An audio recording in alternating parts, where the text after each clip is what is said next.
చేదును ఆహ్వానించాం.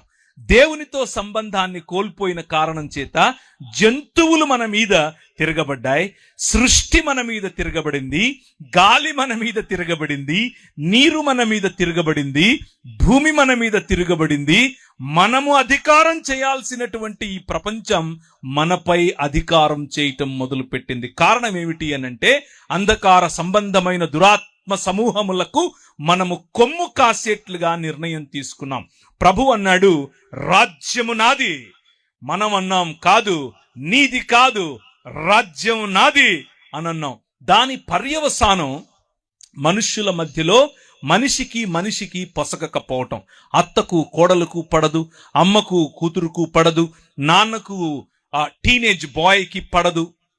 మనం ఏదో ఒక విధంగా సాటి మనిషిని, మన పొరుగువాడిని, మన ఇంట్లో ఉన్నా మన బయట ఉన్నా, మన సమాజానికి చెందిన మన సమాజానికి చెందకపోయినా, ఏదో ఒక రకంగా పొరుగువాడిని మనం దూరం పెట్టటమే నేర్చుకున్నాం.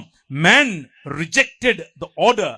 దేవుడు ఏర్పరిచినటువంటి క్రమాన్ని విస్మరించినటువంటి, క్రమాన్ని వ్యతిరేకించినటువంటి మనిషి క్రమం కోల్పోయిన కారణం చేత అక్రమస్తుడయ్యాడు, అక్రమములో బ్రతకటం నేర్చుకున్నాడు. దాని కారణంగానే సోదరుణ్ణి చంపాడు, దాని కారణంగానే పొరుగువాడి భార్యను తెచ్చుకున్నాడు. ఇలా జరుగుతూ ఉన్న క్రమంలో మనిషి సాటి మనిషి నుంచి రక్షణ కోసం, సాటి జంతువు నుంచి రక్షణ కోసం, ఈ సృష్టి నుంచి రక్షణ కోసం గోడలు కట్టుకోవటం మొదలుపెట్టాడు.